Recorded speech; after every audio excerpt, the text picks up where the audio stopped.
बिस्मिल्लाहिर्रहमानिर्रहीम। Dear students, Assalamu alaikum.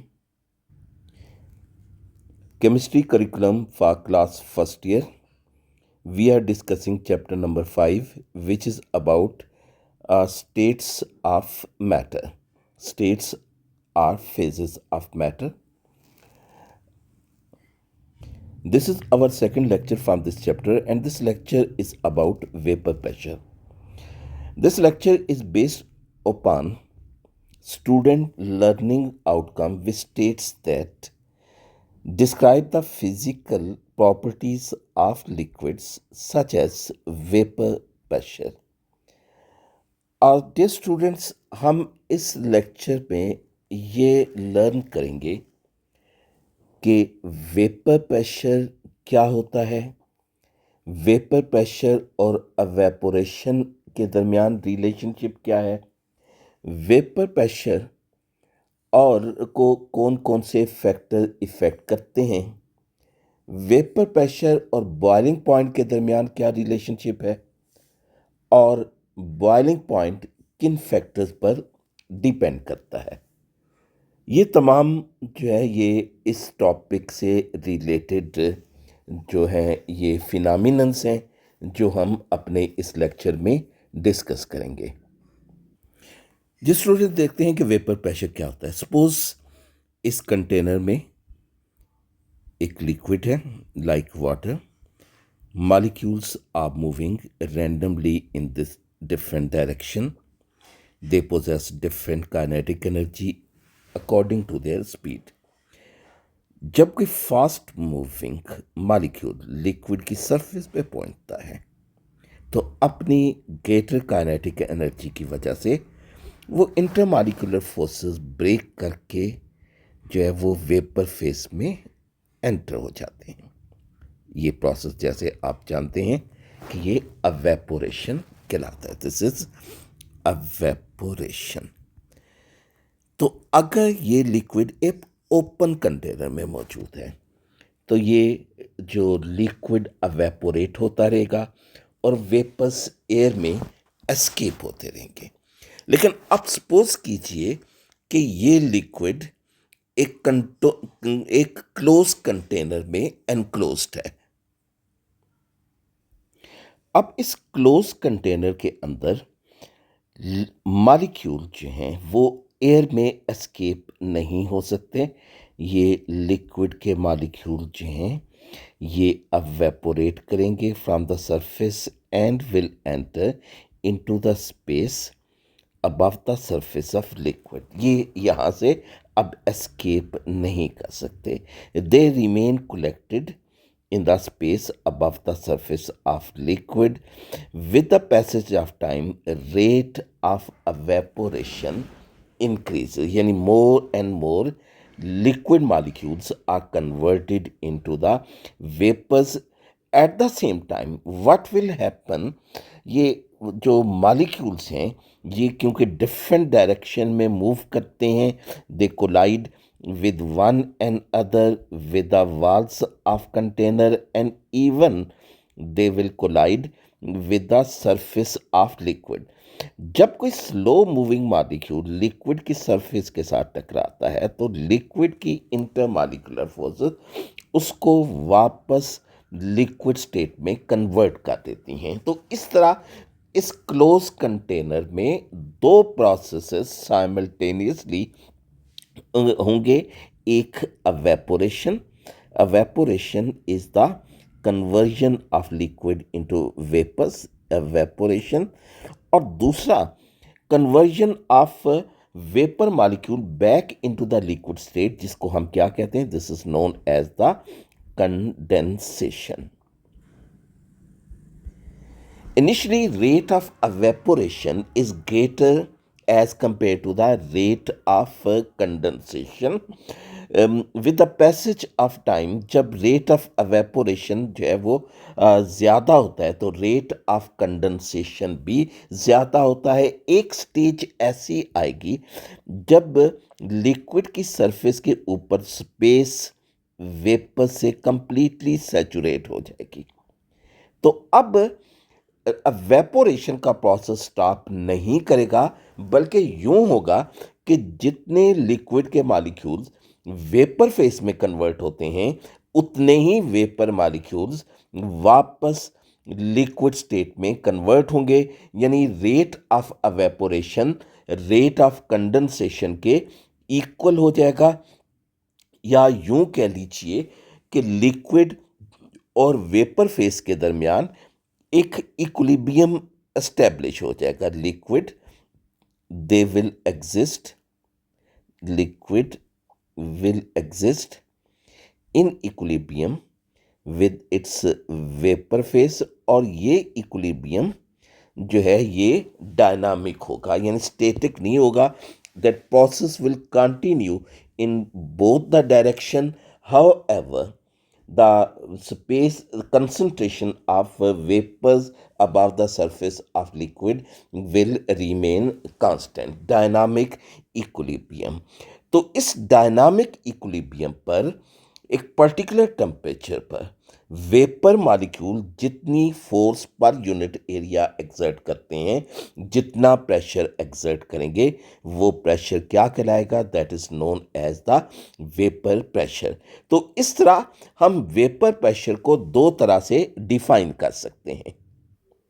So the pressure exerted by vapors in dynamic equilibrium with its liquid phase at a particular temperature is known as vapor pressure।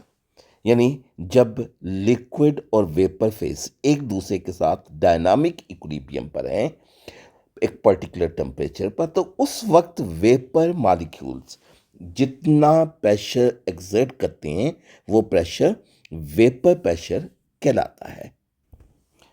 तो vapour pressure को हम यूं भी define कर सकते हैं, the pressure exerted by vapours of liquid when its rate of evaporation, when rate of its evaporation becomes equal to rate of condensation at a particular temperature, at a particular temperature is known as vapor pressure। at a particular temperature, ये ज़रूरी है इसलिए कि हर temperature पर vapour pressure different होता है।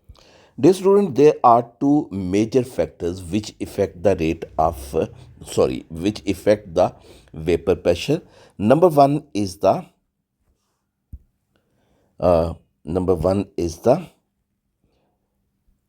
strength of intermolecular forces. Strength of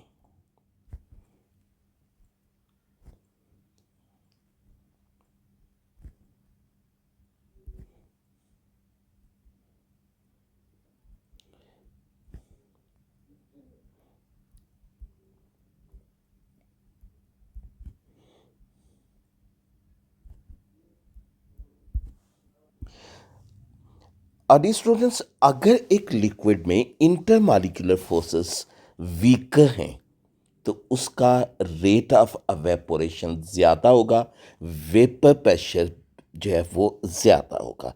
if there are weak intermolecular forces, weak intermolecular forces,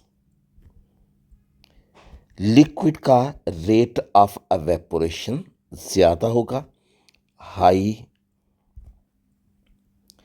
rate of evaporation,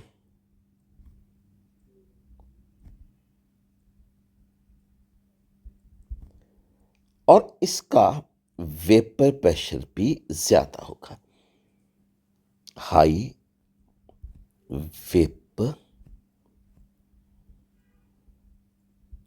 pressure. इसकी examples आप देखिए कि chloroform CHCl3, this is chloroform।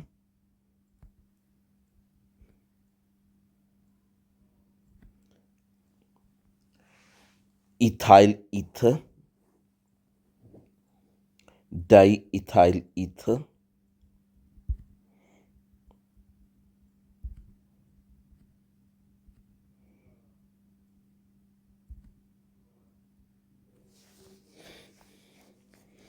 और isopentane.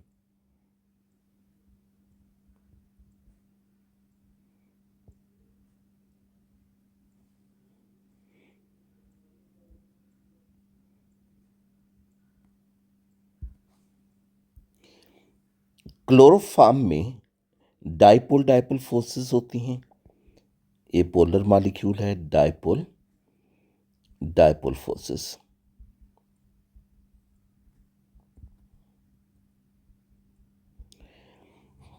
Dipole dipole forces hydrogen bonding की निस्बत, जो हम आगे चल के डिस्कस करेंगे, ये वीकर हैं। तो इन वीकर फोर्सेस ऑफ अट्रैक्शन की वजह से क्लोरोफॉर्म का वेपर प्रेशर 20 डिग्री सेल्सियस पर 170 टॉर के इक्वल है। 170 टॉर या millimetre of mercury at 20 degree Celsius. Diethyl ether, London dispersion forces, London forces जो कि डाइपोल डाइपोल फोर्सेस से भी वीकर हैं।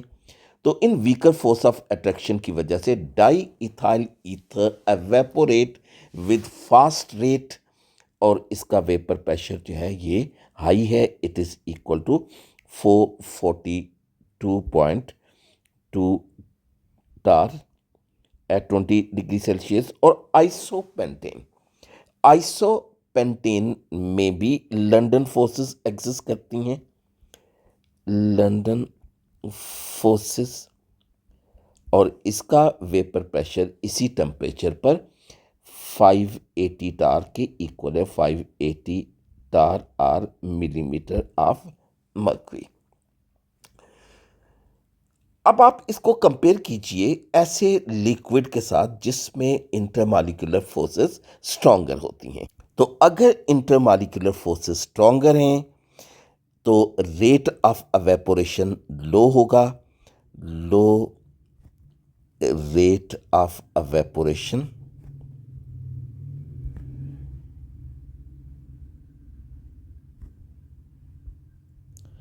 और इसके नतीजे में वेपर प्रेशर भी लो होगा।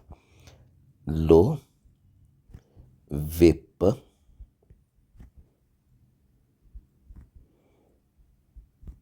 प्रेशर। तो एग्जाम्पल देखते हैं कुछ लिक्विड की। Water,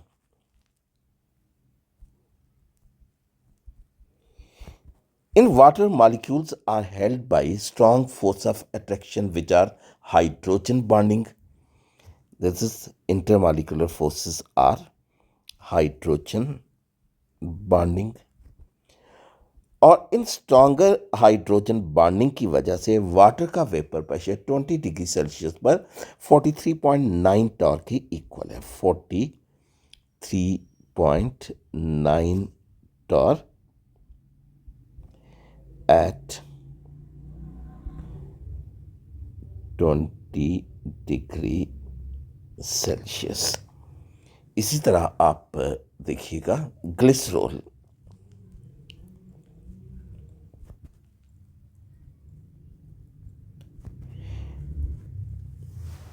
glycerol large size molecules, और इसमें भी हाइड्रोजन बॉन्डिंग होती है।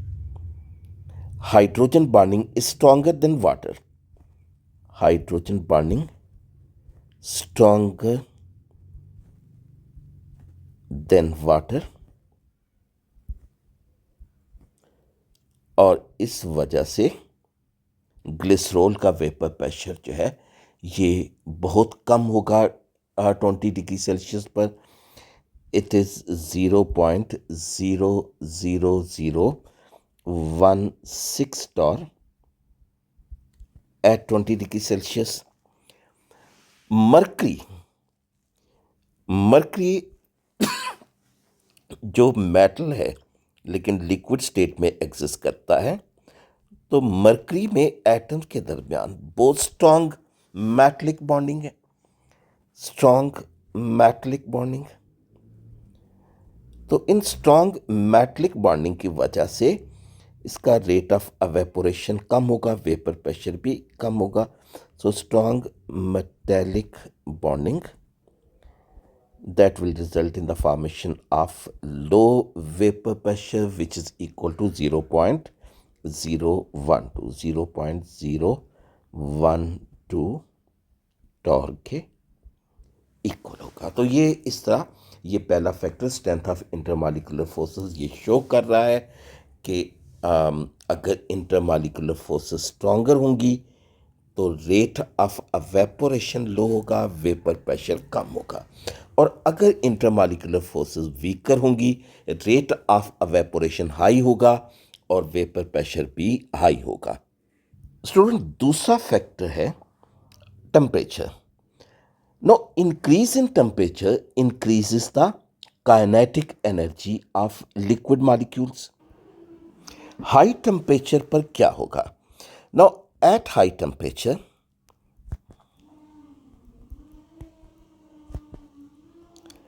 average kinetic energy of liquid molecules will be greater. Average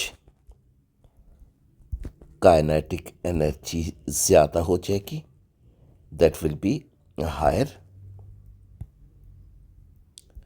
so that the liquid molecules can break the intermolecular forces. Liquid molecules break the forces of attraction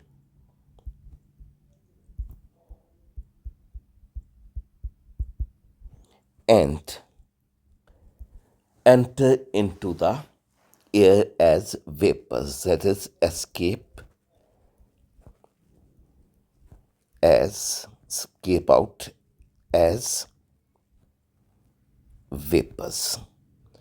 तो यानी जिसकी वजह से क्या होगा कि टेम्परेचर इंक्रीज करने से रेट ऑफ एवेपोरेशन इंक्रीज होगा। Increased rate of evaporation।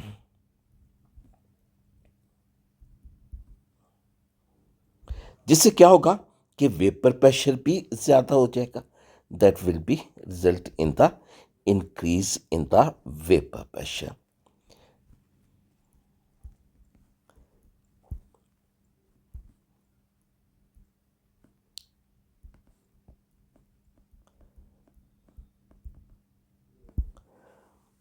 The opposite will be true when temperature decrease करते हैं। टेम्परेचर डिक्रीज करने से एवरेज काइनेटिक एनर्जी कम हो जाएगी, so that the liquid molecules cannot easily break the forces of attraction and they will escape with slow rate. That rate of evaporation will be decreased, resulting in the low vapor pressure। तो इसकी आप example देखिएगा कि water का vapour pressure, water की example हम देखते हैं कि वाटर का vapour pressure at 0 degree Celsius, at 0 degree Celsius is equal to 4.579 torr, 4.579 torr. जबकि अगर टेम्परेचर जो है वो 10 डिग्री सेल्सियस कर दिया जाए, at 10 degree Celsius it will be equal to 9.209 torr. 90 degree Celsius पर वेपर प्रेशर जो होगा इट विल बी 527 527.8 टॉर, और 100 डिग्री सेल्सियस पर it will be 760 टॉर।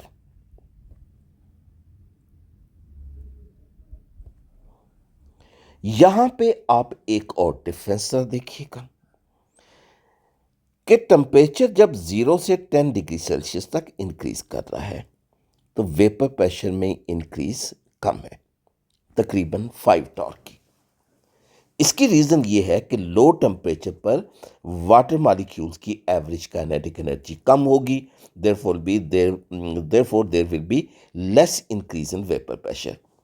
लेकिन अब हम देखते हैं कि जब 90 से 100 डिग्री सेल्सियस तक टेम्परेचर इंक्रीज करता है, यानी यहाँ भी 10 डिग्री सेल्सियस तक इंक्रीज कर रहा है, there is large increase in the vapour pressure from 527.8 torr to 760 torr. तो इसकी रीजन यह है कि 90 डिग्री सेल्सियस पर वाटर मॉलिक्यूल्स की एवरेज काइनेटिक एनर्जी ज़्यादा होती है। So when temperature is increased from 90 to 100 degree Celsius, there will be more increase in the kinetic energy and more increase in the vapor pressure. तो ये students दो factor हो गए जो वेपर प्रेशर को इफेक्ट करते हैं। स्टूडेंट्स अब कुछ फिनोमिनन जो वेपर प्रेशर के साथ एसोसिएटेड हैं, आप सपोज कीजिएगा कि we are heating a liquid.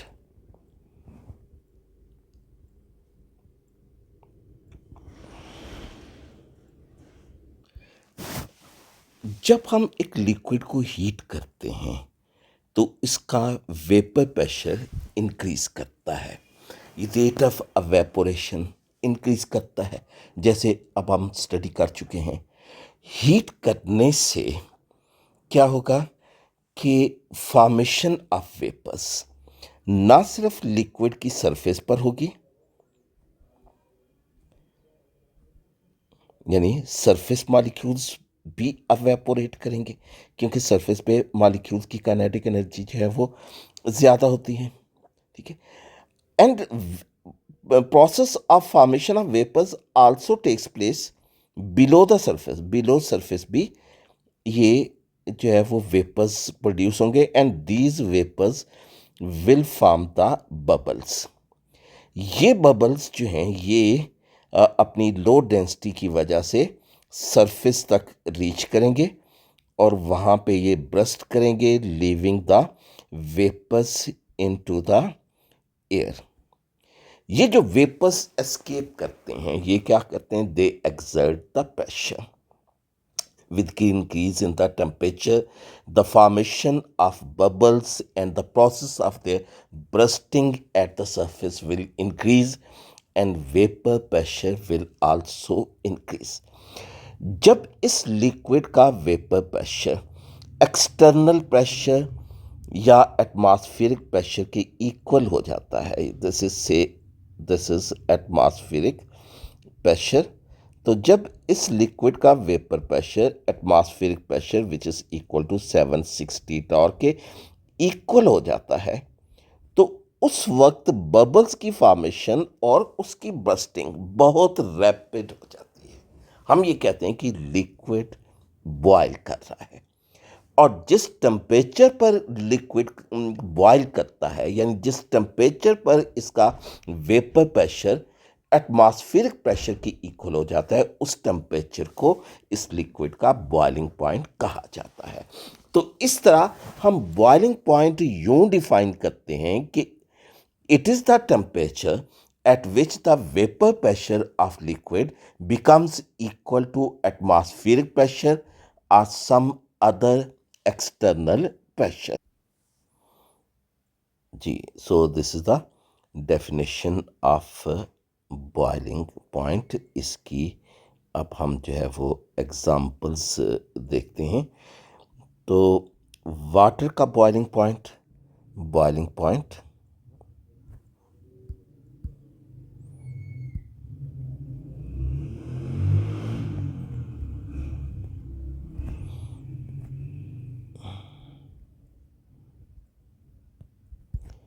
Water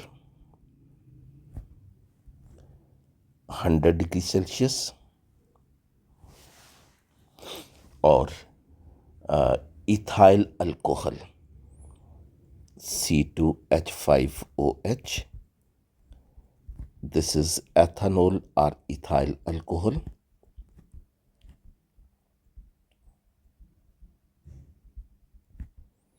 It is equal to 76.5 degree Celsius. तो क्या मतलब हुआ इसका?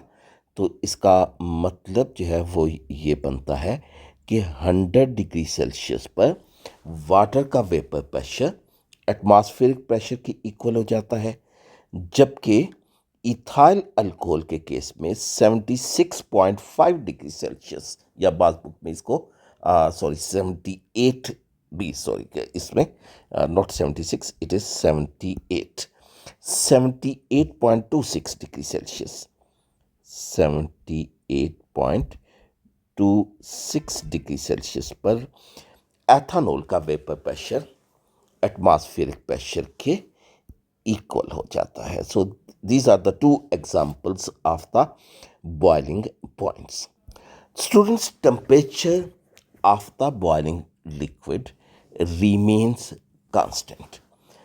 इसकी रीजन क्या है? जब हम लिक्विड को हीट करते हैं तो उसकी काइनेटिक एनर्जी इंक्रीज करती है, and we know that kinetic energy is measured in terms of temperature, and temperature is the measure of average kinetic energy of liquid. That is, temperature is also increased with increase in kinetic energy. Temperature increases जब ये kinetic energy temperature increase करने से continuously increase करती है, हत्ता कि जब liquid boil करता है तो उस वक्त लिक्विड की काइनेटिक एनर्जी मैक्सिमम हो जाती है। मैक्सिमम काइनेटिक एनर्जी का मतलब है कि ये फर्दर इंक्रीज नहीं हो सकती, so the temperature becomes constant. Temperature becomes constant although the heat is being continued। लेकिन अब सवाल ये पैदा होता है कि हम लिक्विड को हीट कर रहे हैं लेकिन टेम्परेचर कांस्टेंट है, बॉइलिंग पॉइंट कांस्टेंट है, टेम्परेचर फर्दर इंक्रीज नहीं कर रहा, तो वो हीट कहाँ पे जा रही है? Now that heat is used in breaking the intermolecular force of attraction, that is converting the liquid into the vapors। जी स्टूडेंट्स, तो जैसे मैंने आपको बताया कि जितनी हीट लिक्विड को अब प्रोवाइड की जाती है वो तमाम की तमाम इंटरमॉलिक्यूलर फोर्सेस को ब्रेक करने में, यानी लिक्विड को वेपर्स में कन्वर्ट करने में यूज़ हो जाती है। लेकिन अगर हीटिंग डिसकंटिन्यू कर दी जाए तो फिर बॉइलिंग का प्रोसेस जो है वो रुक जाता है, टेम्परेचर ड्रॉप कर हो जाता है। तो उसकी रीज़न ये है कि जब हम हीटिंग डिसकंटिन्यू करते हैं तो अल्टीमेटली क्या होता है कि लिक्विड की काइनेटिक एनर्जी कम होना शुरू हो जाती है, और जब काइनेटिक एनर्जी कम हो जाएगी तो अब रेट ऑफ अवेपोरेशन कम हो जाएगा और वेपर प्रेशर कम हो जाएगा। जब वेपर प्रेशर कम होगा तो अब वो एटमॉस्फेरिक प्रेशर की इक्वल नहीं रहेगा, जिसकी वजह से बॉइलिंग का प्रोसेस जो है वो रुक जाएगा। तो इस तरह heating is necessary for the boiling, specially for the boiling of water. इसलिए कह रहा हूँ कि बाज़ लिक्विड को जो है वो बॉयल करने के लिए हीटिंग की ज़रूरत नहीं पड़ती, तो वाटर के केस में तो हम ये स्पेशल एग्जांपल जो है वो स्टडी कर सकते हैं कि हीटिंग डिसकंटिन्यू करने से बॉइलिंग का प्रोसेस रुक जाता है, क्योंकि काइनेटिक एनर्जी कम हो जाएगी, वेपर प्रेशर कम हो जाएगा, वो एक्सटर्नल प्रेशर के बराबर नहीं रहेगा। स्टूडेंट, दो फैक्टर्स इफेक्ट करते हैं बॉइलिंग पॉइंट को। तो पहला फैक्टर जो है, this is the nature of liquid, nature of liquid. तो बाज लिक्विड्स जो हैं उनका बॉइलिंग पॉइंट कम होता है, बाज लिक्विड जो है उनका बॉइलिंग पॉइंट हाई होता है। एग्जाम्पल देखिए कि कार्बन डाइसल्फाइड, इसका बॉइलिंग पॉइंट 46.3 डिग्री सेल्सियस है, जबकि वाटर की एग्जांपल अभी हमने देखी कि वाटर का बॉइलिंग पॉइंट ये 100 डिग्री सेल्सियस है नॉर्मल एटमॉस्फेयर प्रेशर पर। तो इसकी रीज़न क्या है? नेचर ऑफ लिक्विड से क्या मुराद है? नेचर ऑफ लिक्विड से मुराद है strength of inter molecular forces, strength of inter molecular forces. कि अगर किसी लिक्विड में इंटरमॉलिक्यूलर फोर्सेस स्ट्रॉन्गर हैं, उसका रेट ऑफ अवेपोरेशन जो है वो कम होगा, वेपर प्रेशर जो है वो उसका लो होगा। लो वेपर प्रेशर की वजह से जो है उसका बॉइलिंग पॉइंट हाई होगा, क्योंकि इस वेपर प्रेशर को एटमॉस्फेरिक प्रेशर की इक्वल करने के लिए हाई टेम्परेचर की ज़रूरत होगी। सो स्ट्रेंथ ऑफ इंटरमॉलिक्यूलर फोर्सेस पर ये डिपेंड करता है, इंटरमॉलिक्यूलर फोर्सेस पे। तो इस तरह आप देखिए कि कार्बन डाइसल्फाइड, कार्बन डाइसल्फाइड का बॉइलिंग पॉइंट जो है वो इसलिए जो है वो कम है कि इसमें इंटरमॉलिक्यूलर फोर्सेस वीक हैं, they are weak intermolecular forces. Intermolecular forces कौन सी हैं? They are the London forces, London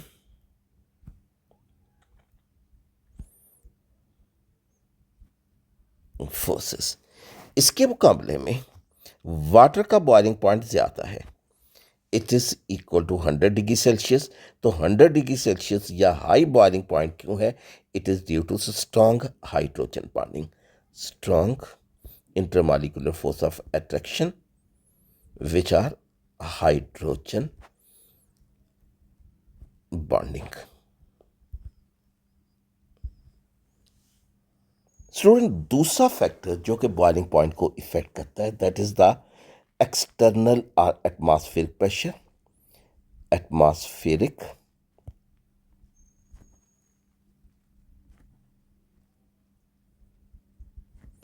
और एक्सटर्नल प्रेशर।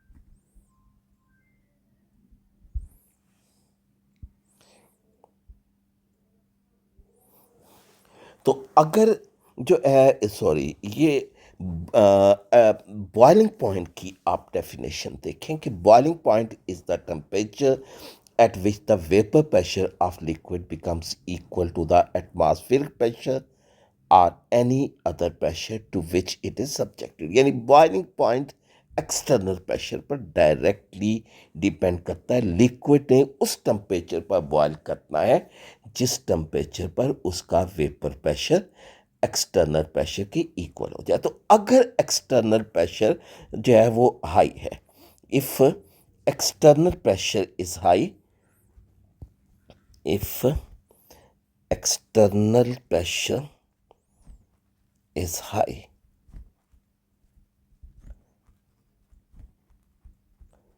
external pressure या atmospheric pressure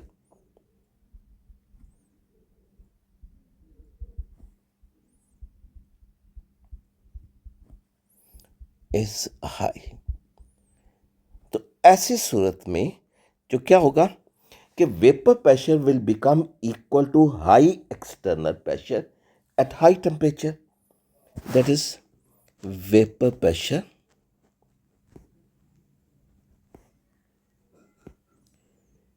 that will reach the external pressure or atmospheric pressure atmospheric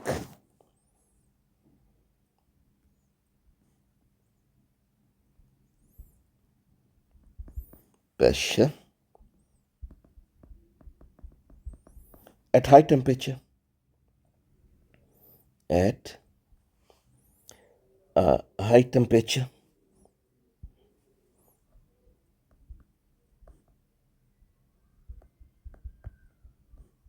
यानी boiling point जो है वो ज़्यादा होगा, हाई बॉइलिंग पॉइंट। लेकिन अगर एक्सटर्नल प्रेशर लो है, if external pressure is low, external pressure or atmospheric pressure, atmospheric pressure अगर ये लो है तो ऐसी सूरत में जो है वो क्या है कि vapour pressure will become equal to atmospheric pressure or external pressure at low temperature. Then what will happen? The vapor pressure will become equal to low external atmosphere, low external or atmospheric pressure at low temperature.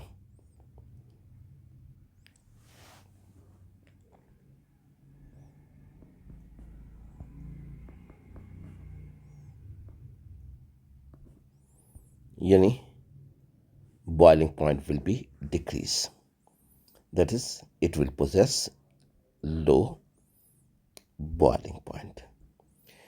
तो इसकी आप example देखिएगा कि अगर ये हमारे जो planar reason है वहाँ पे एक्सटर्नल प्रेशर 760 टॉर है, ये 760 टॉर पे जो है ये 760 टॉर नावल, यानी यूँ समझ लें कि रावलपिंडी इस्लामाबाद में 760 torr external pressure, water boils at 100 degree Celsius. ठीक है जी। जबकि मरी हिल्स में, मरी हिल पे एक्सटर्नल प्रेशर जो है वो 700 टॉर है एट मरी हिल्स।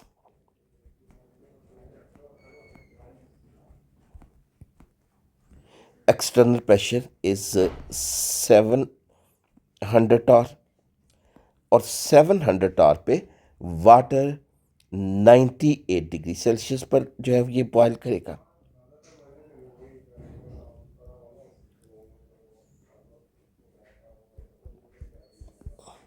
और इवन माउंट एवरेस्ट पर, एट माउंट एवरेस्ट, जहाँ पे जो है वो एक्सटर्नल प्रेशर और कम है, तकरीबन जो है ये 323 टॉर के इक्वल होता है, 323 टॉर, वहाँ पे वाटर तकरीबन 72 डिग्री सेल्सियस पर बॉयल करता है। So high the external pressure, high the boiling point, low the external pressure, low the boiling point.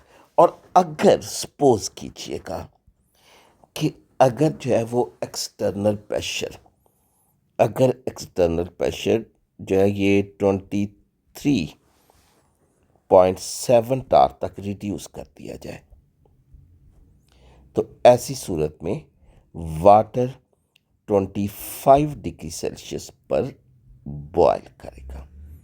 ठीक है, तो ये एग्जांपल ये क्लियरली वाज़ेह करती हैं कि बॉइलिंग पॉइंट एक्सटर्नल प्रेशर पर डिपेंड करता है। जी स्टूडेंट्स, अब हम देखते हैं कि बॉइलिंग पॉइंट की एप्लीकेशंस क्या हैं। तो बॉइलिंग पॉइंट की पहली एप्लीकेशन जो है, that is the use of pressure cooker. Use of pressure cooker. तो प्रेशर कुकर का जो यूज़ है, इसका बेसिक प्रिंसिपल जो क्या है, इसका बेसिक प्रिंसिपल ये है कि increase in the external pressure increases the boiling point. तो इसका बेसिक प्रिंसिपल क्या हो गया? Basic principle increase in boiling point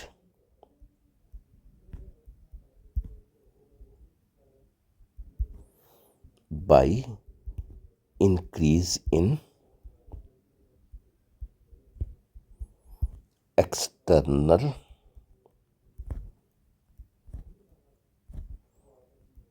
pressure। जी बेटा, तो प्रेशर कुकर में क्या होता है कि प्रेशर कुकर जो है, this is a close container. ये प्रेशर कुकर जो है, ये एक क्लोज कंटेनर है। इसमें वेपर्स को एस्केप नहीं होने दिया जाता, सिवाय इसके कि वो सेफ्टी पर्पस के लिए कुछ वेपर्स को एस्केप होने दिया जाता है। ये वेपर्स क्या करते हैं? They exert high pressure over the food, high pressure over the food, जिसकी वजह से फूड के कंपोनेंट, स्पेशली जिसमें वाटर या ऑयल होता है, उसका बॉइलिंग पॉइंट इंक्रीज कर जाता है। और बॉइलिंग पॉइंट इंक्रीज होने की वजह से, यानी जब टेम्परेचर इंक्रीज करेगा, then food is cooked in less time with the less consumption of the fuel. तो इस तरह जो बेसिक प्रिंसिपल है प्रेशर कुकर के यूज़ का, that is increase in boiling point by increase in pressure cooker. Pressure cooker is a close container in which vapours are not allowed to escape. They increase the external pressure over the food, as a result of which the boiling point of the food component is increased. So it is cooked in less time at high boiling point under high external pressure। The second application है student boiling point की, vacuum distillation. Student, vacuum distillation किसे कहते हैं? The process of distillation of liquid. Distillation क्या होती है? ये एक प्रोसेस है लिक्विड की प्योरिफिकेशन का, जिसमें पहले एक लिक्विड को वेपोराइज किया जाता है और उसके बाद उसको कंडेंस किया जाता है। तो इस मेथड से लिक्विड की प्योरिफिकेशन की जाती है। तो process of distillation which is carried out at low boiling point under low external pressure is known as the vacuum distillation. Student, ये आपके सामने एक सिंपल डिस्टिलेशन अपरेटस है, जिस लिक्विड को हमने डिस्टिलेट या प्योर करना हो डिस्टिलेशन के प्रोसेस से, इसको इस डिस्टिलेशन फ्लास्क में प्लेस किया जाता है और इसको एक फ्लेम के ज़रिए हीट किया जाता है। थर्मामीटर इंसर्ट किया जाता है इस डिस्टिलेशन फ्लास्क में to measure the temperature, to determine the boiling point. इसके साथ जो है वो डिस्टिलेशन अपरेटस जो है वो लगाया जाता है। डिस्टिलेशन अपरेटस ये एक जो है वो डिस्टिलेशन ट्यूब है, जिसको हम कंडेंसर भी कहते हैं।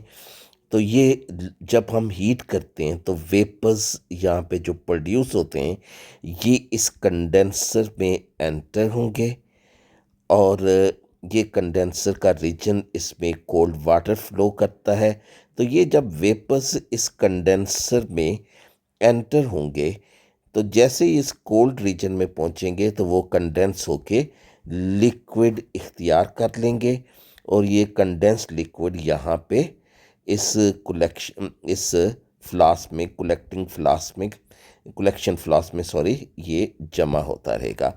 तो जब हम हीट करते हैं तो सिर्फ प्योर लिक्विड एवेपोरेट करता है, इम्प्योरिटीज़ आमतौर पे एवेपोरेट नहीं करती।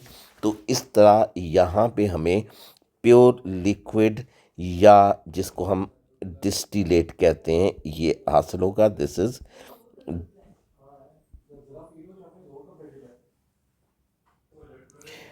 तो वाटर की प्योरिफिकेशन इस तरीके से की जा सकती है, और बाकी तमाम ऐसे लिक्विड्स जो अपने बॉइलिंग पॉइंट पर डिकम्पोज नहीं करते। लेकिन बाज़ ऐसे लिक्विड हैं जो अपने बॉइलिंग पॉइंट पे अंडर नॉर्मल एटमॉस्फेयर प्रेशर जो है वो डिस्टिलेट नहीं किए जा सकते। इसकी एग्जांपल जो है वो है ग्लिसरीन। ग्लिसरीन, इसका बॉइलिंग पॉइंट 290 डिग्री सेल्सियस है, लेकिन इसको डिस्टिलेट करने के लिए अगर इस टेम्परेचर पर इसको बॉयल किया जाए तो बॉइलिंग से पहले ही ये डीकम्पोज हो जाता है। It decomposes decomposes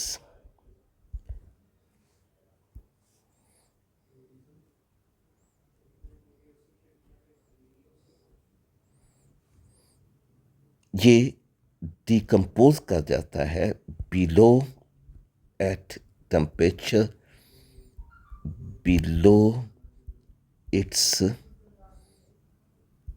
boiling point. तो इस तरह अंडर नॉर्मल प्रेशर इसको डिस्टिलेट या प्योरीफाइड नहीं किया जा सकता। लेकिन अगर इसके साथ जो है एक वैक्यूम पंप जो है वो अटैच कर दिया जाए, यहाँ पे सपोज हम जो है ये एक वैक्यूम पंप के ज़रिए, ये वैक्यूम पंप के ज़रिए इस डिस्टिलेशन अपरेटस, इसका जो प्रेशर है ये अगर रिड्यूस कर दिया जाए 760 टॉर से 50 टॉर तक, तो 50 टॉर पे ये glycerine up to 90 degree Celsius पर बॉयल नहीं करेगी और 210 डिग्री सेल्सियस पर बॉयल करेगी, यानी इसका बॉइलिंग पॉइंट 210 डिग्री सेल्सियस तक रिड्यूस हो जाएगा। और 210 डिग्री सेल्सियस पर ये ग्लिसरोल जो है या ग्लिसरीन ये बॉयल तो करेगी लेकिन डीकम्पोज नहीं होगी। तो इस तरह ये ग्लिसरीन और इसी तरह के दूसरे जो सेंसिटिव लिक्विड्स हैं वो लो एक्सटर्नल प्रेशर पर डिस्टिलेट किए जा सकते हैं, और ये प्रोसेस वैक्यूम डिस्टिलेशन कहलाता है। तो वैक्यूम डिस्टिलेशन के एडवांटेज जो है वो ये हैं कि एक तो इसका टाइम ऑफ फॉर डिस्टिलेशन वो कम हो जाता है, और दूसरा ये है कि liquid can be purified without decomposition. तो इस स्टूडेंट्स हमने अपना ये टॉपिक वेपर प्रेशर ये कंप्रीहेंसिवली डिस्कस कर दिया है। तो सबसे पहले हमने ये देखा है कि वेपर प्रेशर जो है वो क्या होता है, इसका फिनोमिनन हमने एक्सप्लेन किया है, और उसके बाद हमने देखा है कि वेपर प्रेशर को कौन कौन से फैक्टर इफ़ेक्ट करते हैं। फिर इसके बाद जो है ये हमने स्टडी किया है कि वेपर प्रेशर और बॉइलिंग पॉइंट के दरमियान रिलेशनशिप क्या है, बॉइलिंग पॉइंट को कौन कौन से फैक्टर इफ़ेक्ट करते हैं, और बॉइलिंग पॉइंट की कौन कौन सी एप्लीकेशंस हैं। तो ये स्टूडेंट्स आप ये लेक्चर व्यू करें, साथ बुक्स से स्टडी करें, और ये टॉपिक को अच्छी तरह प्रिपेयर करें। अल्लाह हाफिज़।